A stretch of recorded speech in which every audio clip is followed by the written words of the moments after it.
Hi students. I hope you have understood part 1, right?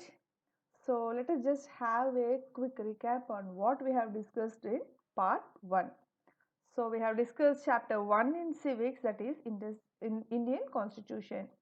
So in that we have discussed about what are the learning objectives of the lesson, next introduction, the need for a constitution, making of Indian Constitution, then salient features of Indian Constitution, next preamble, and Citizenship Act of 1955, acquisition of citizenship, then fundamental rights we have noted, discussed, right? Yes, fundamental rights also finished. Yeah, then suspension of fundamental rights we have discussed, and directive principles of state policy, and the difference between fundamental rights and directive principles of state policy. These are the things which we had discussed in the last session, that is part 1. Now today in part 2 we are going to discuss about, like we have discussed, like suspension of fundamental rights, the difference between fundamental rights and directive principles, right? So in page number 242 they have given a colorful picture. So that is, number 1 is right to equality. Right to equality, these are articles. So children, these are from the Indian Constitution. We have a written draft one, right? Written draft constitution. In that, first one is about right to equality. So they are in article 14, 15, 16, 17, 18. So about right to equality, article 14 is equality before law. So before law there should be equal judgment for all the people. And article 15, prohibition of discrimination on grounds of religion, race, caste, sex or place of birth. And in article 16, equality of opportunity in matters of public employment. Article 17, abolition of untouchability. You know, right, what is untouchability? Those days there is a caste problem between the higher caste and the lower class, and the lower caste people should not touch anyone. This untouchability formality will be followed. So abolition of that. And in article 18, abolition of titles except military and academic are introduced. Okay. Now second one is about right to freedom. Right to freedom. So when we ask about right to equality, you have to write all these points, children. Or if we are asking right to freedom, you have to write like these points given. It is really very clear in the textbook mentioned according to the articles and also point wise. So right to freedom is second one. Article 19, freedom of speech and expression, assembly, association, movement, residence and profession.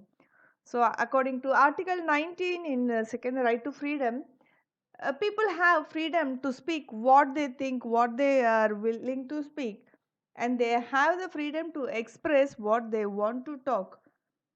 And assembly, association, movements, residence and profession, they have freedom for everything. According to article 20, protection in respect of conviction for offences, and 21 is protection of life and personal liberty, protection of life and personal liberty. Article 21A, right to elementary education, and article 22 is about protection against arrest and detention in certain cases. Next, right against exploitation. Right again exploitation. Article 23 and 24, prohibition of traffic in human beings and forced labor. So we have to stop the forced labor in the human beings. Okay, that's been prohibited. And article 24, prohibition of employment of children in factories. So Child labor is also prohibited according to Article 24 again in the rights against exploitation. Fourth one is right to religion. Article 25, 26, 27 and 28. Freedom of conscience and free profession, practice and propagation of religion. Next, freedom to manage religious affairs, freedom from payment of taxes for promotion of any religion, freedom from attending religious instructions or worship in certain educational institutions. Next, fifth one, cultural and educational rights. Article 29, protection of language, script and culture of minorities. Article 30, right of minority to establish and administer educational institutions. 6. Right to constitutional remedies. Article 32, it allows individuals to seek redressal for the violation of their fundamental rights. Now coming to the fundamental duties. This is in page number 243, children. Fundamental duties. The fundamental duties in the Indian Constitution are inspired by the Constitution of former USSR. So these basic duties in the Indian Constitution, the Indian rules, statement laws are inspired from where means from the constitutions of former USSR. So in 1976, the Congress party set up the Sardar Swaran Singh Committee. Sardar Swaran Singh Committee to make recommendations on fundamental duties. So in 1976, the Congress party, it has started one committee that is called Sardar Swaran Singh Committee. Underline this point, children. This committee is only to suggest, give some recommendations on some basic duties, okay, in the India. The 42nd Amendment Act of 1976 added some responsibilities of citizens to our constitution called the fundamental duties. So this is what in 42nd Amendment Act of 1976, they also added some extra responsibilities of citizens to our constitution, which is called the fundamental duties. This amendment added a new part, namely part IVA to the constitution. This new part consists of only one article, that is article 51A. As we have seen all these parts, this is part 4A, children.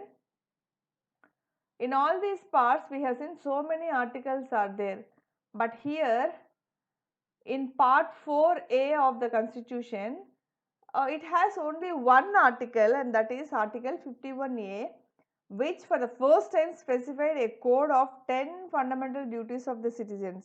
So in that article 51A, there are nearly 10 codes of fundamental duties. So let us see what are all those points. Okay. The first one, the list of fundamental duties. So they said there are 10, right? First one is, wait children. First one is, like article 51A declares it to be the duty of every citizen of India. So this 51, this is article 51A, it declares to be the duty or responsibilities of every citizen of India. First one is to abide it to be duty, sorry, it to abide by the constitution and respects its ideals and institutions, the national flag and the national anthem. Okay, first we have to give respect. It is mandatory for the citizens of India to give respect to the national flag and the national anthem. To cherish, second one, to cherish and follow the noble ideas which inspire the national struggle of freedom. So we have to admire and we have to follow the ideas, the great ideas which was given by our national leaders, national struggle from freedom, which we get from that. Third one, to uphold and protect the sovereignty, unity and integrity of integrity of India. So We have to protect the sovereignty. Sovereignty means what? Means we have to uphold, we have to say, we have to maintain the powers, unity, and also the honesty of the India. Integrity means honesty. Fourth one, to defend the country and render national service when called upon to do so. Number 5, to promote harmony and the spirit of common brotherhood among all the people of India, transcending religious, linguistic, and regional or sectional diversities, to renounce practices derogatory to the dignity of women. It means, children, we have to promote, we have to support, encourage the harmony and spirit of common brotherhood, equality between all the people of India, that also transcending religious means which where we are going beyond the limits, and linguistic means verbal, expressive, and regional or sectional diversities, regional or sectional diversities. And also to renounce practices means we have to reject some practices, we have to reject some incidents which are like making down negative comments on the dignity of the woman, or like insulting the woman, such sort of things we have to reject. Sixth one is to value and preserve the rich heritage of our composition culture. Children, we have to give value, respect, and we have to conserve, we have to preserve our heritage. The rich heritage of or composite culture means, children, it is like a traditional our practices, our Indian traditional practices, Indian culture. We India have a fusion of different cultures and traditions, right? We have to give respect to all the different cultures and traditions in the India, and also we have to preserve them. Seventh one, to protect and to protect and improve the natural environment, including forests, lakes, rivers, and wildlife, and to have compassion for living creatures. And this point is also that we have to protect and also improve our natural environment, like we must not hurt animals and plants, and also water bodies like lakes, rivers, and wildlife. We have to get empathy, we must have a feeling for our mother nature also. Mother nature in the sense forests, water bodies, animals, living creatures. Next, to develop scientific temper, humanism, and the spirit of inquiry and reform. And here, to develop scientific temper means, scientific temper means it is the way that our life, we are using like scientific methods. Scientific temper means how the way of our lives were developed using scientific methods. They are asking to improve more, develop more using these scientific methods. And humanism. Humanism means a person like with non-religious views, and the spirit of inquiry and informants we must get the spirit of questioning, whether it is a good or bad. We must have the right, and we have to develop that way of questioning also. To safeguard public property and to abjure violence, and we have to safeguard the public property, and also we have to stop the violence, to strive towards excellence in all spheres of individual and collective activities, so that the nation constantly rises to higher level of endeavor and achievement. Endeavors means struggles, their attempts to reach the higher levels and achievements. To provide opportunities for education to his child or ward between the age of 6 and 14 years, the 86th Constitutional Amendment Act 2002 has also introduced the 11th fundamental duty under 51 AK, under which all citizens of India or parents shall provide opportunities for education to their children between age of 6 and 14 years. Okay, these are the list of fundamental duties of our India. Now let us discuss about the center-state relations. The Union of India being federal in structure. The Union of India being federal in structure divides all powers between central and states. The center-state relations can be studied under three heads. Those are legislative relations, and next one we can see, children, wait. Yes, administrative relations and financial relations. So, first let us talk about legislative relations. Before starting this, children, first let me describe, explain you what is legislative. Here, children, legislate. Legislate means it is a order. It is an order. Legislate is the meaning of legislation or order or rule. Legislative means belonging to the branch of the government. The people who are belonging to the branch of government, who are working in the branch of government, are called legislatives. Legislature. Legislature means like it is a deliberative assembly with the authority to make laws for the political entity, like such as who are living in the city and country. So these are the difference between the legislative and legislature. Why I am teaching before itself is, while teaching this, we will going to come across many words like legislative, legislature, legislate. So you must not get any confusion. Okay. Now once again, legislate means order or rules. Legislative means people who are working in the branch of governments are called legislatives, and legislature means it is a deliberative assembly with the authority to make to make laws for the political entity like in the state or country or city. Okay. Now, the Union Parliament has the power to legislate for the whole or any part of the territory of India, which includes not only states but also the union territories or any other area for the time being, including in the territory of India. So this Union Parliament has the power to legislate, to rule the whole or any part of the places in India. So that also include not only the state but also they include the union territories or any other area for time being, for at that moment, and included in the territory of the India. It means even though it is in the union territories or the other area which is outside the India or something else which is included in the territory of India, the Union Parliament has the power to rule over that. Okay.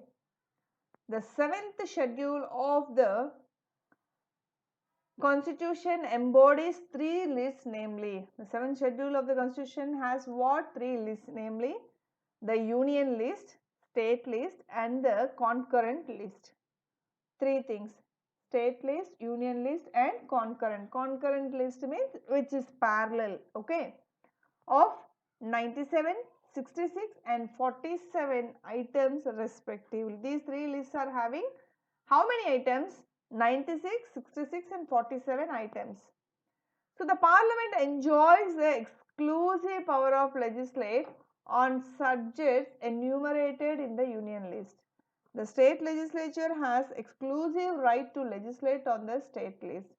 So this Parliament enjoys their powers to rule over on subjects in the which is related to the Union list, and that state legislature, the people as of assembly, they have a special rights to rule on the states list. There are 3 lists: union list, state list, right? They have the rule. The Parliament has rights to work on the union list. The state legislature has the work on the right to work on the legislate on the state list, and both Parliament and state legislatures have power to work on subjects contained in the concurrent list. Now listen, there are 3 lists: union list, state list and concurrent list. The Parliament, they legislate on the union list only. The state legislatures work on the state list only, but both parliament and the state legislatures legislate on the contents which are in the concurrent list. But in case of conflict between the law of state and the union on a subject in the concurrent list, the law of parliament prevails. Prevails means wins. So, if there is any conversation or any debate or any agreement and disagreement between these both state and the union, when they have some any competition according to their views in the concurrent list, the law of parliament only wins here and not the state legislatures. Okay. Now coming to the administrative relations. The administrative power of state extends only to its own territory and in respect to which it has legislative competence, whereas the union has exclusive executive power over. The matters with respect to which parliament has exclusive power to make laws and the exercises of its powers conferred by any treaty or agreement. So here children, what is meant by legislative competence? Here legislative competence means the legislatures can only make laws within the legislative competence. These legislatures, the people who belong to the assembly, they can make laws within the legislative competence.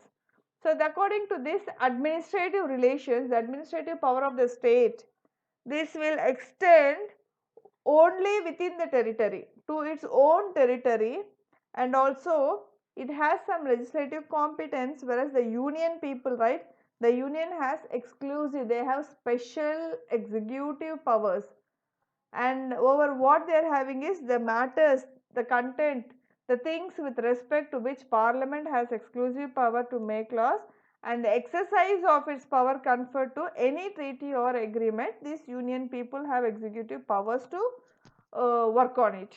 Okay. Next one is financial relations. Article 268 to 293 in part 12 deal with the financial relations between center and the states. The center and the states are empowered by the constitution to impose various kinds of taxes, and certain taxes are imposed and collected by the center and divided between center and state based on the recommendations of the finance commissions appointed by the president under article 280 of the constitution. So in the article, if you look into the part 12 which is dealing with the financial relations, we have part 12 in that constitution which is dealing only with the financial relations. There are articles from 268 to 293 which lies between the center and the states. Okay, and the center and states are empowered by the constitution to impose various kinds.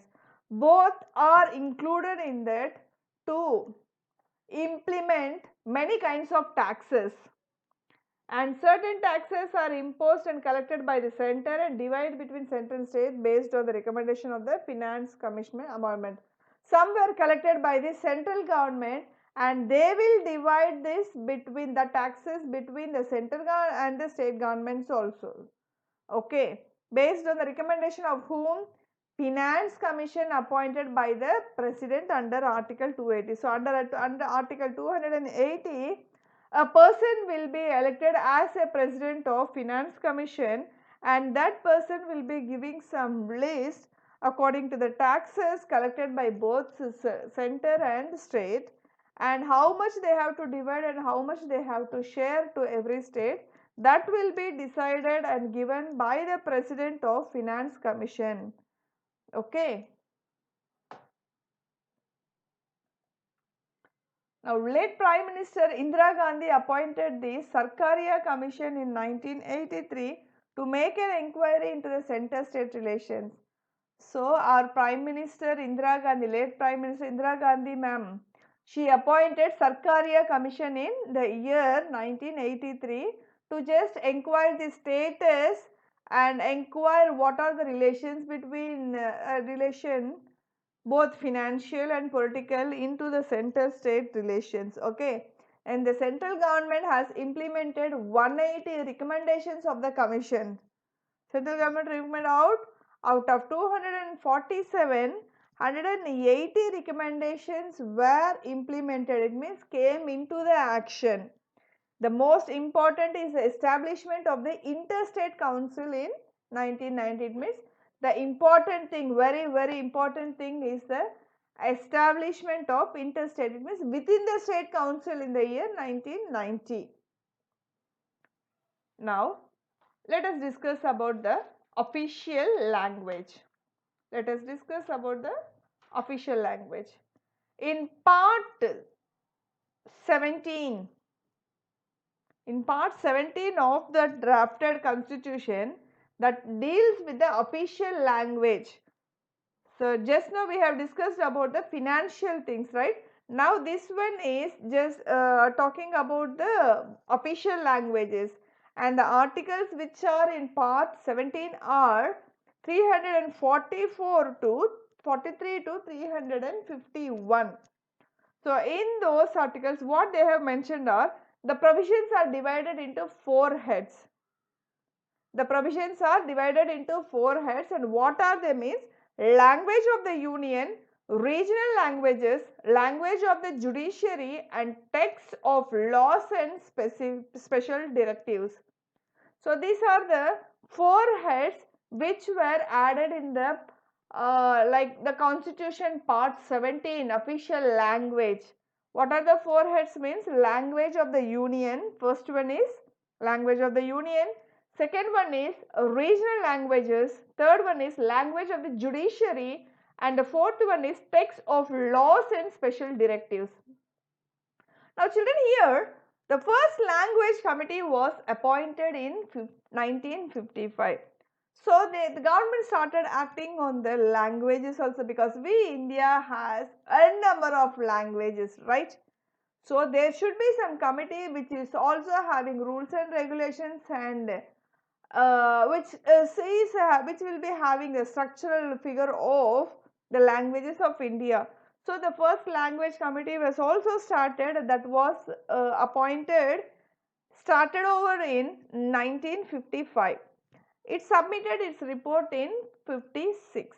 So within 1 year, this first language committee started and also submitted their report within 1 year in 1956. As a follow-up of the report, Parliament enacted the Official Language Act 1963. So when they are giving the report, according to that report, by seeing the majority of the report, this Parliament started and gave the Official Language Act in the 1963. The act laid down that even after 15 years, English may continue to be used along with Hindi for all official purposes of the Union, and also for transaction of business in Parliament. Now children, here is the thing where according to the majority and according to the report given, the Parliament took the decision. Even after the act laid, even though we got an act laid and we got the national language also as Hindi in the 1963, but after 15 years of that act also, they declare that English can also be continued along with the Hindi. Even though Hindi is there, English should also be continued in our country for all the official purposes, like transactions of business in the Parliament. Again, through the Official Languages Amendment Act 1967, it was provided that the use of English would continue indefinitely. So later, with all these confusions, English was also added along with the national language in all over the country. So this is about the official language.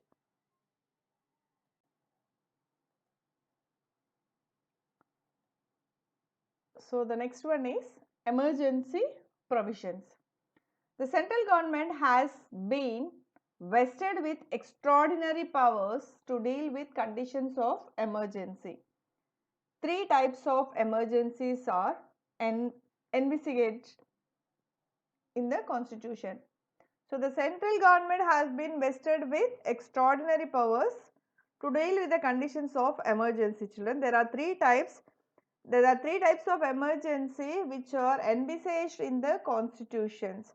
The first one is national emergency. National emergency is in the article 352. The president under article 352 can declare emergency if he is satisfied that India's security is threatened due to war, eternal aggression or armed rebellion, or if there is any imminent danger or threat. So children, here external aggregation, it means external aggregation involves like the financial data like bank accounts, credit card accounts, business accounts, investments, all this comes under this external aggregation.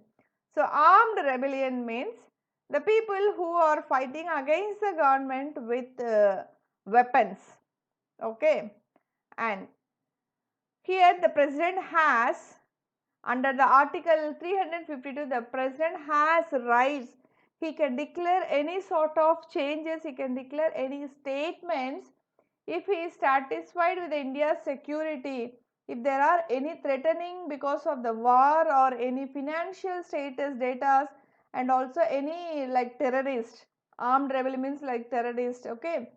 If India, if we feel it is, if India's security is going to be affected with these things, or if there is any danger, imminent danger means if the danger is on the way to threaten India, at that time the President of India has rights to declare his statement to save our India. When a national emergency is declared on the ground of war or external aggregation, it is known as external emergency. So, if the national emergency is declared, announced on the war ground or external aggregation place, it is known as external emergency because it is just outside, right. On the other hand, when it is declared on the ground of armed rebellion, it is known as internal emergency.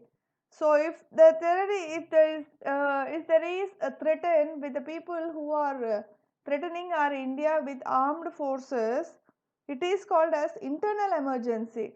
So this type of emergency has been declared 3 times so far in 1962, 1971 and 1973. So this type of this internal emergency, what happened? It has been declared 3 times. That the years are 1962, 71 and 75. Next, state emergency. Under Article 356, the President can declare an emergency in the state if the Governor reports that a situation has arisen under which the government of state cannot be carried on in accordance with the provisions of the Constitution. The continuance of such an emergency beyond 1 year is possible only if emergency under Article 352 are in operation, or the election commission certifies that there are difficulties in holding assembly elections. Maximum duration of the emergency can be 3 years. In this kind of emergency, the states lose much of their autonomy in legislative and executive matters. After such an announcement, state legislature is suspended and the state is governed by the governor or on behalf of the president. For the first time, the president's rule was imposed in Punjab in 1951. So children, this State Emergency Act under Article 356, the president can announce, the president can declare, the president can decide an emergency in a state if the government reports that situation as under which the government of state cannot be carried according to the provisions of the constitution. He can take any decision when he is seeing some problems are arising, when the government of the state governments cannot go along with the supply. Like for example, children, are Tamil Nadu now facing a very dreadful situation, right? Tamil Nadu, Pondicherry, all are because of this COVID. So when you are having any provision problem like finance or some groceries or some transport system, at the time the president can declare an emergency, he can state, he can decide and declare, give an announcement to help the state governments. And the continuance of such emergency beyond 1 year is possible only if emergency under act. And maximum duration of the emergency can be 3 years. This can be in the 1 year, and the minimum is 1 year and the maximum is of 3 years.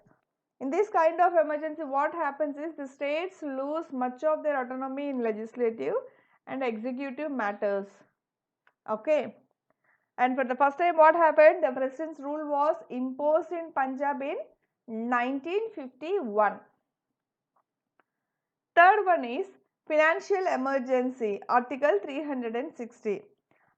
Article 360 authorizes the president to declare financial emergency if he is satisfied that the financial stability or credit of the India or of any of its parts is in danger.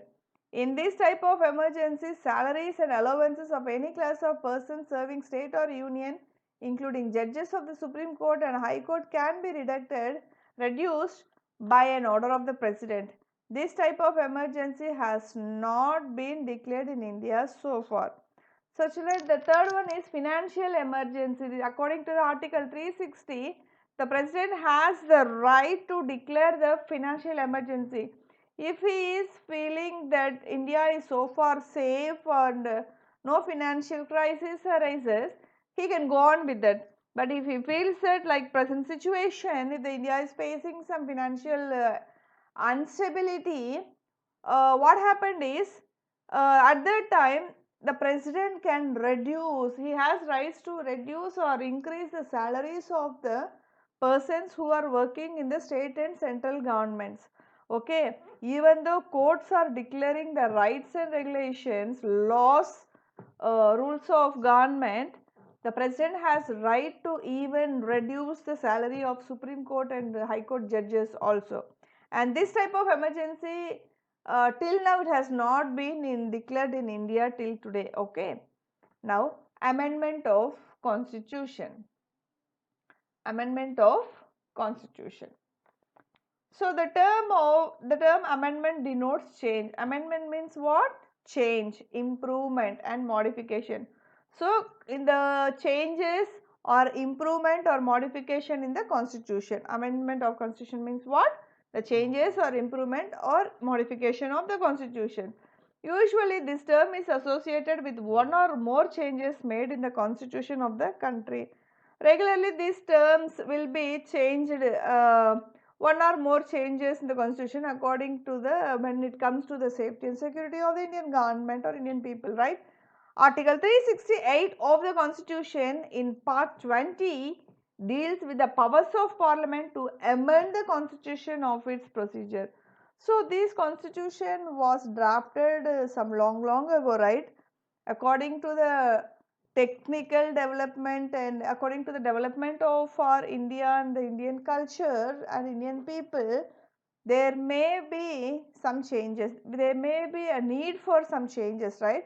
So if there is a need at that time, according to Article 368 of part 20, there are some rules which deals with the powers of parliament. The powers of parliament has the rights to just change a minor change, minor changes of constitution and its procedure, that too along with the discussion of the panel members. Okay. Now, procedure of amendment.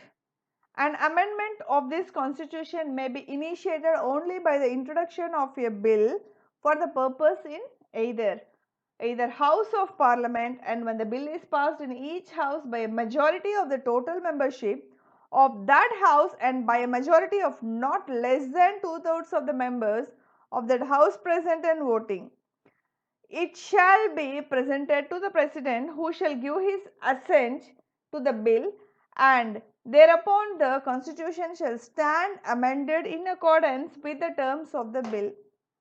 The constitution amendment can be brought about only by the parliament. State legislatures cannot initiate for any amendment to the constitution. Now children, I will be reading this paragraph again very slowly, just understand, okay.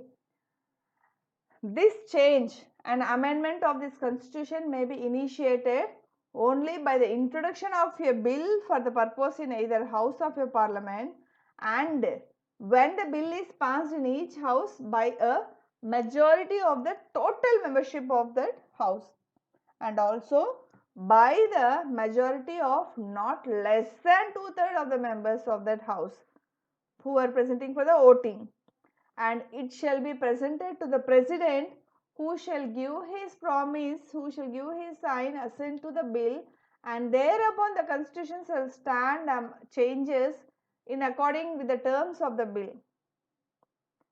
And here the constitution changes, the constitution amendment can be brought about only by the parliament, not the state legislatures. The state legislatures cannot initiate for any changes in the constitution. Only the parliament members only have the rights to bring out the changes in the constitution, and state legislatures are not having any rights to bring any changes in the any of the constitutions, right?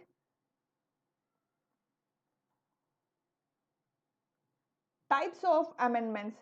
Now listen children, let me read the types of amendment, just underline it, okay. This is also an important thing. Article 368 provides for 3 ways of amendment. This paragraph is not there in your textbook, I think so children. So you can read this in the PPT itself. Only these 3 points were given in the textbook, that is in page number 245.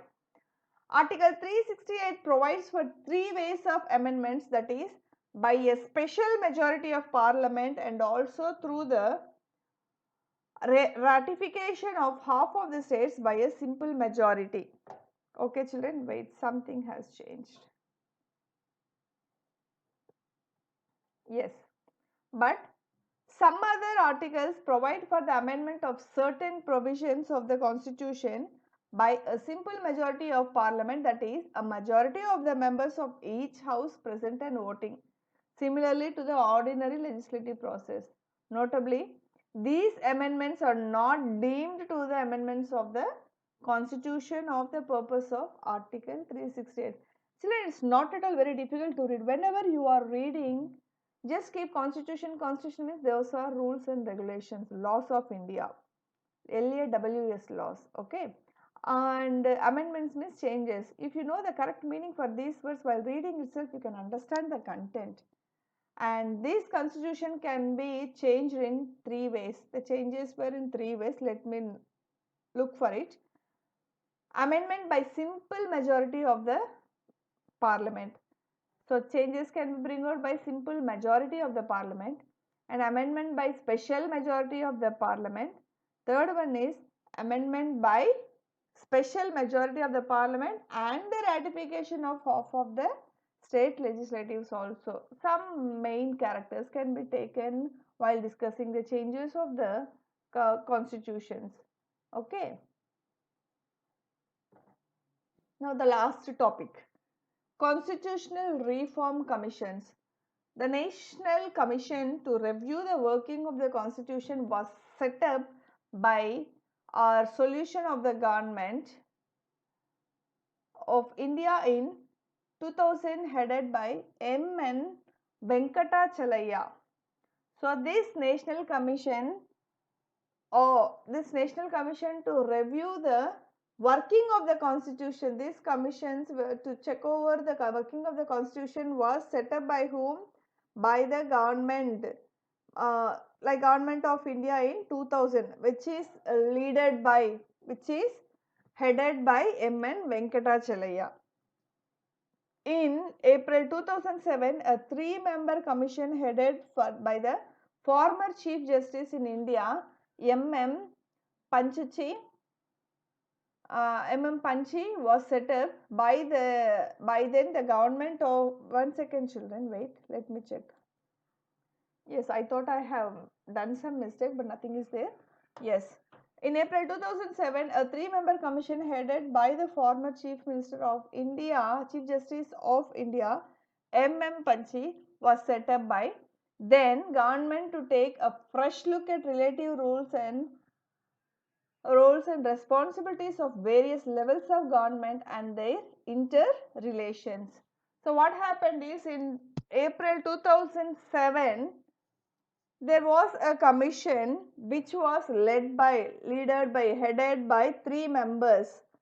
So that 3 members commission was headed in April. Member a 3-member commission was started in April 2007. A commission with 3 members had started, and this was led by the former Chief Justice of India, that he is like M.M. Panchi.